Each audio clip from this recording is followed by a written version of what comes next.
Yeah, right. Oh, we're live. We're live. We're on deck. Okay, great. Okay, we're ready to start. Okay, good morning. This is Senate Natural Resources, Energy, and Senate Economic Development, Housing and General Affairs, and we welcome you to our joint hearing on issues. This is our second in 3 joint hearings on issues that are cross-jurisdictional, meaning we have jurisdiction of aspects of them, as does Senate Natural. So we're talking this morning about tier 1 areas, particularly tier 1B, and in that, in the current state of Act 181, municipalities can opt in to being tier 1B areas, and want to hear about how that is going or thoughts about that process. And in particular, we are hearing, because many of us have attended the RPCs, the Regional Planning Commission's hearings in all the towns that we represent, we are hearing increasingly concerns and reasons why towns aren't opting into 1A or 1B. And we would really like to appreciate the barriers that towns are considering before they decide what to opt in and out of. So that is, I think, also one of the key things we want to hear. Yep, super. So we're going to start with folks from VLCT. Do you want to come up together? Okay, great. Welcome, Ms. Sheehan. Welcome. Thank you. Good morning. For the record, I'm Samantha Sheehan, the Municipal Policy and Advocacy Specialist for the Vermont League of Cities and Towns. And sorry, I missed you last week, and thank you again for hosting these joint hearings. It's really great. I think maybe everyone giving testimony could say the same. While I begin to share my screen, would the Madam's Chair give me an estimate on time?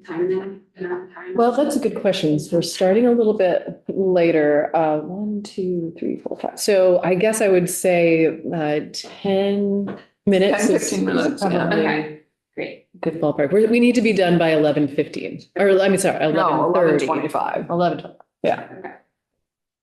The plus of having it in this room is that the floor is up above us. We will cruise then. Okay. So this is what I hope to get through today. So a reminder in a simple way how Tier 1B is created, a discussion of the LURB approval process, which is issued through guidance that the LURB created and sent to the RPCs. And then a discussion of planning for and what is happening in these future land use areas, which are tier eligible in areas across the state. So I wanted to sort of ground the discussion today about tier 1B in a reminder that the creation of an Act 250 exempt area is not a municipal authority. I think as Act 181 has been enacted and brought out and discussed in communities, the communities that you serve, we say, does the town want 1B or not want 1B? Are they going to do it or are they not going to do it? And I want to remind folks that the municipality and the action of the legislative body is one small part of the process to establish a tier 1B area. And it's largely not actually differential to the municipality and its goals for growth, as it is an attempt at creating consistency in the town plan, the regional plan, and then the vision of Act 181 and the criteria set forth there, which the total authority rests with the LURB to really create 1B or not create. So the first thing that happens is the regional mapping process, which is led through the RPCs. And then the FLUs are created in consultation with the appropriate municipal bodies. And then and that involves a Title 24 test. So they're using the statutory definitions of the future land use area types that exist in Title 24, which is elements of a regional plan. And then the eligibility test for that area to be 1B or not 1B exists in Title 10 as created through Act 181. Once the map exists, then the town can take up the question and the select board can choose and consider a resolution to seek 1B status for their eligible area. But again, the eligible area is created in the regional map. And then once those two things have happened, the mapping by the RPC and the action by the town to seek approval of tier 1B status, then you go through the LURB approval process, which I'll describe more, and then the 1B area is adopted. Generally, and so this is very much a live process. It officially began in December and is expected to go to December of this year. And the best information is from the first 3 regions. None of those regions' maps have been approved at a final hearing of the LURB or have been adopted yet by the RPC. So currently no 1B area exists. And I believe up until 15 days before the LURB hearing, a town still could have a meeting, call the question and pass a resolution to opt in. So this could change, but many towns have had the discussion already. And we know that the vast majority of towns and cities with eligible 1B area are choosing to opt in. And it's the minority that are choosing to opt out. So this is a summary of the process that the LURB has created guidance for, or sort of set forth for the RPCs to follow. Excuse me. Yes. So again, the 1A and the 1B eligible areas are the same, really. They're the same future land use area types. Those are determined, adopted, and approved through the regional mapping process. And they are mapped according to statutory requirements and a shared methodology that VACTA has issued to all the RPCs. We'll talk more about that in a minute, which is why it's highlighted. There's local engagement that happens region-wide, and then the RPCs submit the plan to the LURB. Then there's this 60-day process. That's what these, I think it's now 5 regional maps are in right now, where they have a reviewer at the LURB that is working with one RPC and is providing feedback in advance of the hearing to approve the map. And that is a long process and has led to a restriction of the 1B eligible area. That's really important to know, that the municipality had its plan, the RPC then created its plan, and now the LURB is providing their own statutory test, and that is further constricting the total area that could be eligible for 1B. And is it constricting the time too? What do you mean by the time? Well, I mean, it has to all be reviewed by all these different groups. It's not taking undue amount of time yet, is it? It may, and you could hear from Devin that Rutland is one of the 3 maps whose, one of the 3 regions whose map expires this year. And so that does sort of put them in a corner. Other municipalities, other regions have maybe more flexibility to kind of go for perfect instead of done. Right. Some of the regions are really looking at done instead of perfect. Then here's the thing, even after the LURB has that hearing, the map is not adopted and the areas do not exist. They actually have to go back to the RPCs for adoption, and there's more public process at that point. Then after the plan is adopted, then there's a final action by the LURB, and now we have 1B. So it's bureaucratic. It's a lot of steps. Each step has public hearing, public comment. There is an objection opportunity before the LURB, before the hearing. And and it's an incredible amount of work that the RPCs are taking on.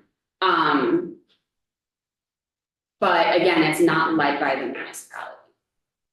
They're more like a party to it, is how I would describe their role in the creation of these eligible areas.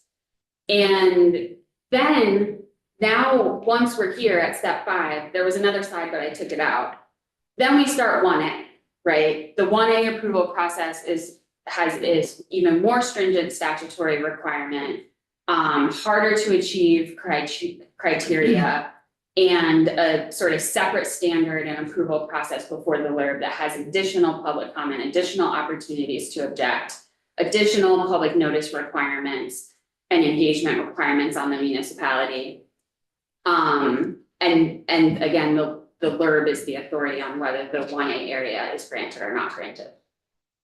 So when I say this sort of statutory criteria, oh shoot, I'm missing a slide. Am I? Oh no. So these are the statutory criteria in. Can I just second for a second clarify? Yes. Maybe I misheard you, but did you just say the LURB determines whether it's 1A? I thought we were talking about 1B. The LURB has the authority to approve or deny both 1A status or 1B status. Oh, Through 2 separate processes. okay, But the area that's eligible is the same. okay. Yeah. So for example, Rutland City is in the first map in line. We expect them to go for 1A. They will indicate now 1B. And then when the regional plan is affirmed by the LURB, adopted by Rutland Regional Plan, and then there's final action by the LURB, then Rutland will be 1B. And then they will begin their 1A process with the LURB. Oh, Yeah, so it's like a ladder. okay, so 1B, this is confusing, 1B comes before 1A? Yes. Yes. Which I'm. Yeah. Also, And let me just say that, one of the things that the planners are asking for and we support is an amendment process, because right now in the LURB guidelines for both 1B and 1A, if you want to change, you have to do this all over again. And that's not like how things work on the ground, like property may be acquired, development plans may change, sewer programs may be expanded, conservation easements may take effect and sort of change the trajectory of, or the balance on the ground. Things change. And so one of the important things is this is such a long bureaucratic public process that could go wrong or right at every turn. And so we think there needs to be a reasonable, efficient way to make small changes that enable. may I just say that, I have to say, well, we didn't design this. When we passed this, I'm just speaking for myself. I had no idea this would be so lengthy or so bureaucratic. I don't know who did these final rules in this way, but this is sort of what we were all hoping to avoid, was bureaucratic entrenchment. And it does strike me that we need to charge whoever is responsible for this to speed it up. I mean, it just seems to me, and this is like. So I actually don't like the word bureaucratic, because I think it's actually was designed for a lot of public input. We heard there was a lot of testimony about the need for a lot of public input and a real process so that it was fair to everybody. So that's what's built into this, and actually isn't taking that long. It's actually moving fairly quickly. There's a lot of steps, but it's moving. So I actually think it's working the way it was intended to work in large measure, although I'm sympathetic to the part about the small changes. So I think a fair synonym would be administrative. Yeah. It's a long, intensive administrative process that is happening in the public. So with all of those administrative burdens that come with that, right? Open meeting law, Public Records Act, public hearing, public comment, reporting. Okay, I'm gonna keep moving. Yeah. So this is something you did do, or the legislature, did in 2024. Those of you who are drafters. So this is the criteria created by Act 181 for 1B. In that sentence highlighted, it says, as included in subdivision 24 BSA, etc. That is the subdivision of elements of a regional plan that describe a village area.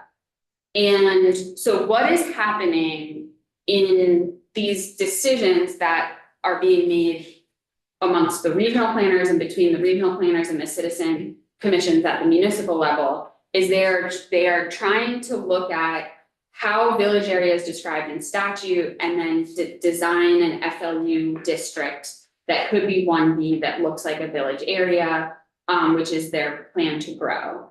And then the LURB is asking themselves the same question: does this mapped area look like a village area in Title 24? And then that is where that constriction is happening as this process moves forward. That's why the 1B eligible area is shrinking as we get closer to adoption. This is the description for village area. I won't read it, you have it, and I encourage you to use it as a reference as we keep talking about Act 181 implementation in Tier 1B. But it asks for a mixed use historic settlement area, but it has this key word that is sort of operative to us, which is a traditional settlement area or a proposed new settlement area. And that's where this sort of subjective difference of opinion is happening for communities like Fulton, which I talked to your committee about last time we testified. So here's what that looks like. So here's Middlebury. I just really picked towns that were a square because they were easier to get in a PowerPoint. So there are some towns from some of your districts, but you can all use the tools available to you through the future land use map and the Tier 3 map viewer. But I provided some examples that are mostly square shaped municipalities. So these 4 FLUs remember, these are FLUs that are described in elements of a regional plan. These are the 4 areas that the methodology and that the LURB have said could be 1B eligible. So the RPC creates this map and it's these pink colors. This deep violet here is downtown Middlebury, a former existing downtown center. The village center is the area surrounding that. And then the village area, Middlebury has mapped the village area down here to the southeast. That's East Middlebury. Oh, that's East Middlebury village area. And so these 4 areas are what Middlebury could choose in the next 6 to 9 months to seek 1B status for and to take up the question, to opt in. Now, you heard, and this is related because imagine you're the Middlebury Planning Commission and you're thinking, okay, where do we want Act 250 relief? Where do we want to use regulatory relief to encourage the type of development that we've made legal, that our community has need, that we have studied and assessed as important for the community of Middlebury? And you're drawing those lines, and someone's going to be in and someone's going to be out. You're choosing for the Vermonter, right?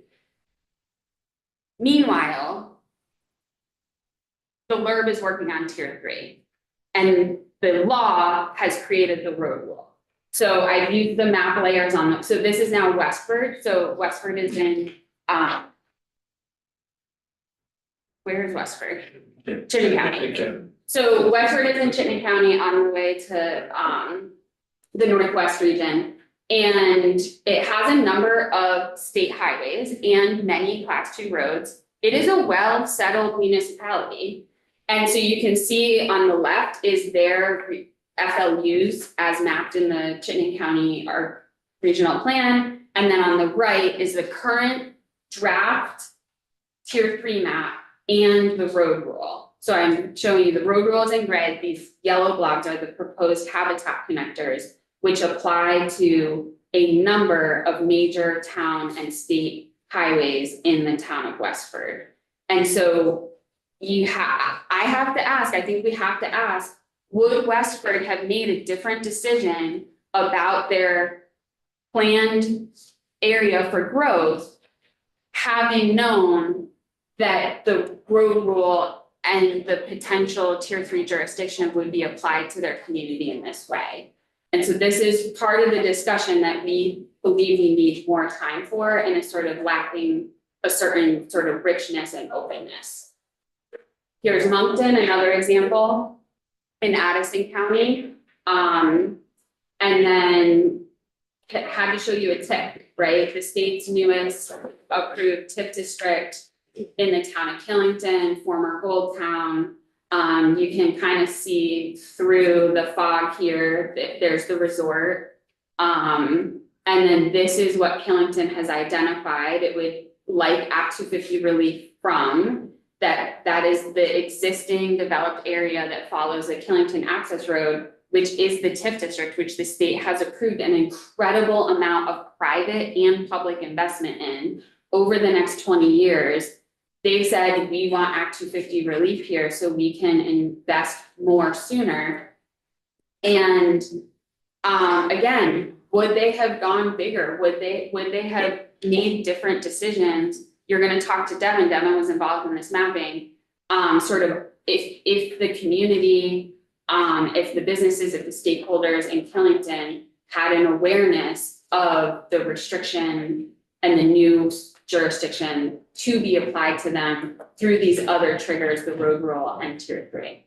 And that's all I had. But here, happy to answer any questions. That is great, but we're gonna need to move. Yes, thank you. Okay. So great, appreciate that.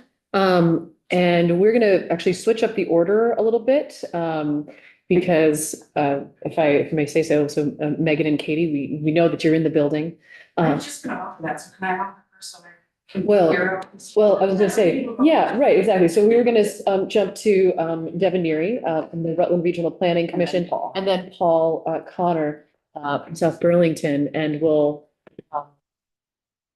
talk about this another with you two. And we're gonna have to continue it. Sam, thank you. That was terrific. I mean, setting up some of the Yes. challenges, that was helpful. All right, so we'll go to Mr. Neary, welcome. Good morning. Thanks for having me. So yeah, thanks to Sam for covering that sort of broad basis. I'm sure you all are aware of where we stand right now. So I'm going to speak to why we're here today with opt-in versus opt-out, and then I can touch on some of the pieces Sam referenced in relation to our region, especially since yesterday we warned our first public hearing for our planned adoption post pre-application phase with the LURB. So I think the opt-in versus opt-out discussion is a really interesting one.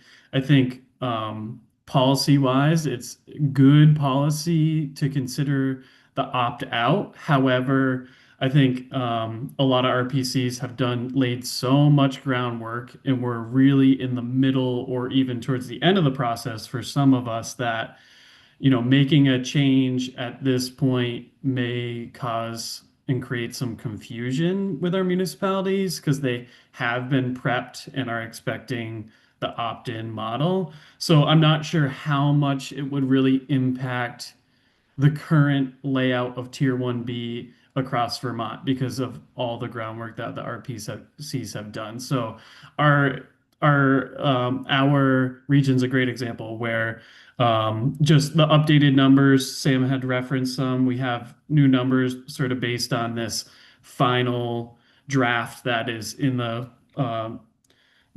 public hearing phase. So we expect 10 communities to opt in: Brandon, Castleton, Fairhaven, Killington, Paulet, Pittsford, Pulteney, Proctor, Wallingford, and West Rutland. Those were very expected. They have capacity. They have water, wastewater. There's 4 that are currently looking like they will opt out. So one actually is Rutland City. So I know we talked about the latter before, and that is likely the case for many communities. However, Rutland City is deciding they will not opt into Tier 1B. And the rationale behind that is they want to go for Tier 1A. And the interim Act 250 exemptions for them are actually greater than the Tier 1B exemptions are. So because they're a downtown, the interim exemptions allow for greater benefit through that rule. So they're saying, nope, we're going to skip Tier 1B because we want to retain that benefit in the short term. And then they're feeling pretty confident that they'll get Tier 1A. I agree. If they were to be denied Tier 1A, I would question as to what community actually could be Tier 1A, seeing as they're the third biggest city in Vermont. The other two communities, or three communities, sorry, that are looking like they're opting out are Benson, Mendon, and Shrewsbury. And all three are very, very small. Mendon has the most capacity of the three, but their eligible areas are really small, limited to just a small corridor along Route 4. There's a lot of like physical constraints that limit their ability to grow in that eligible area. And then Benson and Shrewsbury, it's much more about like their internal capacity to manage this. Devin, Devin, Yeah. Ann? We have a question here. Go ahead. Since you brought it up, I'm not sure you're the right person to ask, but you brought it up, so I'm still trying to figure out all of this. But you said that Rutland City, that's a great example, they're not going to the opt-in for Tier 1B because they want to stick with Tier 1A. And they hope they're getting approved for Tier 1A so that they can use the interim exemptions. Yes. I thought a town, a municipality could have some sections that are 1A and some sections that are 1B. It wasn't an all or a nothing thing. Is that not true? I think I'm not 100% positive, to be honest. And you know a lot more we about haven't come across that issue yet. In terms of Rutland, it's such a dense, small city. It's only 7 square miles that they would be unlikely to sort of split things up. Okay, But so I they're think trying to be 1A for basically the entire city. correct, yeah, and I can I show see, you okay. guys the draft map if I'm allowed to share my screen. They're pretty much all covered under the planned growth area because they have a designated downtown and a neighborhood development area. So they stand to benefit significantly with 1A across pretty much all of Rutland City. So them not opting into 1B makes sense. Them It gives them longer Yeah. to do the interim exemptions. Yeah. Yeah, those interim exemptions are just too good for them to pass up. Obviously, they're putting all their eggs in one basket, assuming they're going to get Tier 1A. Otherwise, the interims will run out. I know there's some discussion about extending those, which I think would be wise. But even still, I think in terms of who's opting in, who's opting out, they're not surprising for us. They really generally align with municipal capacity. And in terms of whether, it's really important for us to shift this to an opt-in or opt-out, I think the time may have passed for that to be like really, really impactful. Early on, that would have been really good policy, but for now, if it didn't happen, I don't think that would be devastating for communities who are coming in or coming out because the RPCs have done all that engagement. I Any questions on the opt-in and opt-out? I just want to spend a couple more minutes talking about more general. Great. I think our time is so tight. Devin, let's do that and then we'll turn to Paul and we'll hold questions till the end. Okay, yeah. I just want to, there's some elements referenced about sort of the LURB process and changes and statutory sort of definitions and how those are being interpreted. I will say, from the time we went through first in October through the pre-application process to now that Addison and Lamoille are going through, it's evolved a lot. And I think the LURB is trying to change to sort of be more deferential to RPCs and more importantly, communities and looking at, okay, maybe now we should look more at the town's future land use map and see where they have identified areas for growth versus when we went through, it was a pretty narrow, more conservative interpretation. So for instance, if I can share, I'll just show you, we were able to develop a tool for towns to see like how have things changed from the pre-application draft, which is on the left, versus the first public hearing draft, which is on the right. And you can see in the instance of Poultney, it's a significant reduction in those Tier 1B eligible areas. And this was all directly based on feedback from the LURB. Their interpretation is that, village areas should not surround planned growth areas, and they really are not happy with linear growth along a corridor, regardless of whether that's a historic development pattern or not. Now, there are being differential to when there's an established legacy village center, but in the case of sort of Route 140, where there's sidewalks, water, wastewater, they felt like without more density along this corridor, which the reason there's not is there's sort of physical constraints like a river and some just sort of natural features that limit that expansion. But it's sort of the chicken or the egg, right? Like which is going to come first? Are the exemptions going to allow that infill and depth to happen if we allow it? So, currently in our region, you can see this. Oh, sorry.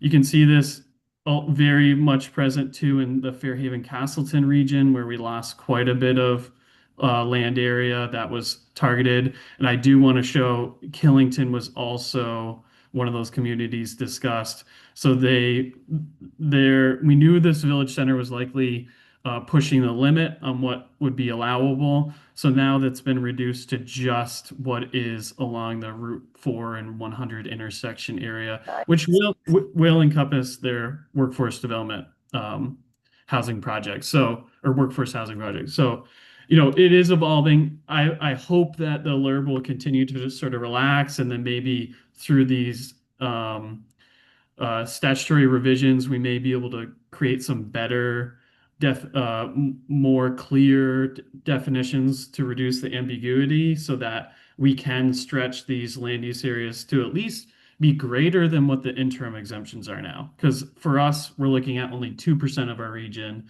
when really we should be looking at 2.5%, 3% plus based on our land use characteristics and our growth patterns. So I'm hopeful, Sam had referenced, our plan expires in June. So we have to keep moving along as is.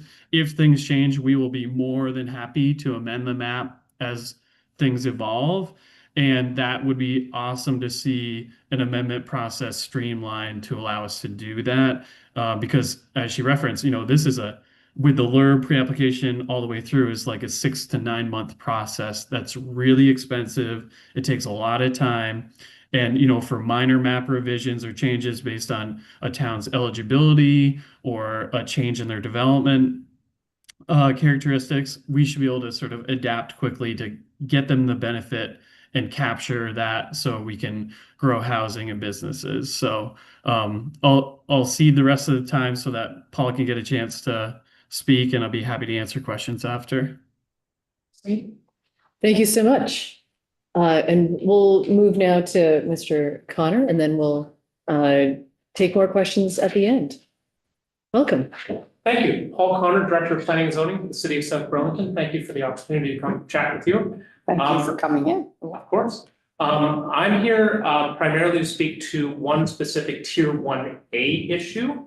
And then just a quick note regarding the last conversation. So one of the elements that's in the draft bill in front of you concerns administration and of the existing Act 250 permits under Tier 1A. So just a quick reminder, Tier 1B is something that municipalities can opt into as part of the application for the regional plan. Tier 1A is an application that the municipality makes afterwards. It's a higher bar intentionally. Municipalities need to demonstrate that we have administrative capacity, regulations in place, et cetera, water sewer infrastructure in order to, with Tier 1A, have a essentially full Act 250 exemption moving forward. We're excited. We're moving forward at pace at this. I think we were the first community in the state to request Tier 1B last May. And we're also me and my colleagues are part of a little working group that has been working through the issues of Tier 1A. There's about 8 or 10 communities doing this from 4 different counties. This sort of peer learning group with this. I think I can say that the Number one challenge that we're looking at is this element that the draft bill is looking to address, which is at present, the legislation, as soon as the community takes over Tier 1A, we are responsible for the administration enforcement of all existing Act 250 permits. It then creates a process by which that same property comes in for an amendment, they come to the local DRB, and the local development review board can, through a process there, determine which criteria of conditions remain relevant. And then the permit is transferred, I think is the word in the legislation, to the municipality. That part of it to us makes a lot of sense. There is concern about the administrative capacity in a number of our communities to take on the entirety of the permits. And so the draft legislation that's in front of you would essentially keep that at Act 250. And I think that the intent of the legislation is that it would keep it at Act 250 until it goes through this transfer process. We reviewed the language and I think it could use a little bit of tidying, that I think it intends to transfer it, but it might keep some jurisdiction with Act 250 in the future. And I think a cleaner at that time of the local application, it goes to the municipality would be tidy and well appreciated. I think some communities would be potentially interested in taking all of it. So an option could be to request it, could be that, but if you were to choose one or the other, I think that it would be, it would remove a substantial obstacle to municipalities to something akin to the legislation draft that's in front of you, to keep it with Act 250 until. So Paul, on that drafting, Yeah. are the 8 or 10 communities, include, do you have draft language, and could we put you directly in touch with Ellen Tchaikovsky Yeah, to? well, I'm responding to the language that I saw in the bill earlier this week, I'm but sure yes, you are. we'd be happy to specifically weigh in on that. Great, that would be helpful. Before we get to a question, Can I yes, just good. suggest, this is a draft that's in the Natural Resources Committee. Correct, yes. You just send it to the chair and send it to Ellen Yes. and Yes. start the process. I'll be glad to do it. That's That'd not be what I good. use. Yeah. I'm more direct. That would be But great. I would love to see. That would be great. And there are 2 bills, because you have your Mhm, draft mhm. bill, and then there's the earlier bill that was Mhm. introduced. So there. And there's a version of that in there as well, so. I believe so. That's primarily what I was here to speak to. Just also a tag to what Devin was speaking about. I was in Parks and Natural Resources a few weeks ago, and just noted as a medium to longer term thing to look at how could we help emerging centers in our communities to be eligible for these benefits as well, because a lot of the statutory language is rooted in historic centers, and we know that to meet our housing targets and be doing thoughtful planning, that emerging centers are important. So that's all I want to say. Thank you. Yes, appreciate that. And so at this point, I think we're ready to move to any other. And Patricia has a questions? question, yeah. Patricia has one. Senator Hinsdale, I know you had a question. Wonder if you are. No, it's okay. That was like 10 minutes ago. It's fine. Okay, okay. Any other questions that folks have for either Mr. Neary or Mr. Connor? Come on, yes, go ahead. If we have time. Yes. This is a question, I think, for Mr. Neary, because you, Oh, little human. Oh my God. Oh my gosh. It's My not- my first testimony, right? Yeah. Yeah. Oh my goodness. Yes, So cute. my question was about the community engagement process, because it sounds like it's been really robust by design, to Senator Bonner's point. And that was, part of what the intent was to make sure communities could weigh in on maps of literally the places where they live. So how, and you were the first region to go forward. So how did it work? Is the community engagement process working well? Yeah, I think so. And it's quite iterative. So And for us, ours was baked into a much larger 3-year strategy because we actually rewrote our plan starting in 2023. So we had been engaging with our communities through a 3-phase extended process from 2023 on. So when Act 181 was enacted, we quickly sort of rolled that into our process, and we're able to sort of pair it with our plan update, which was great because I think through all this Act 181 discussion, we've sort of lost the fact that like the plan itself is just as important as the map in terms of where the plan policies are sorry, encouraged. So yeah, our engagement process included nearly 100 meetings with our municipalities to make sure the maps were done right. And that's sort of the interesting part of this process is from the initial, it's a very much bottom-up approach, right? Like we give the town every single benefit that we can possibly get while passing the straight face test.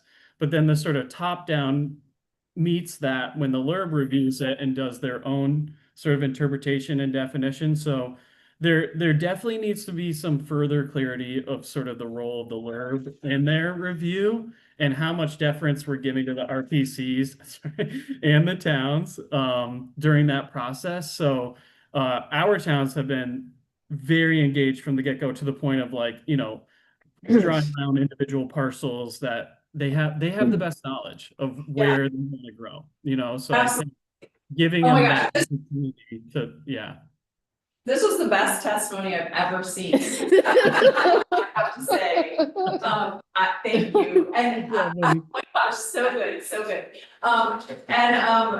Good job.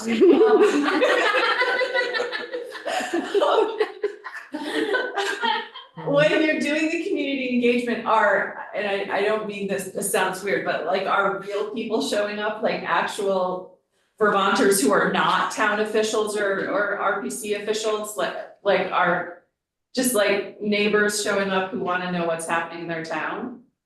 Yeah, in certain cases, yes. So every RPC is sort of structuring it a bit differently. We sort of structured it around, we are going to work through the select board and actually sort of empower those select boards to actually do another layer of a sort of engagement directly with their communities. And some towns have gone as far as to hold like public events or meetings to sort of engage more of their residential population. So that has actually been a great way to expand our outreach.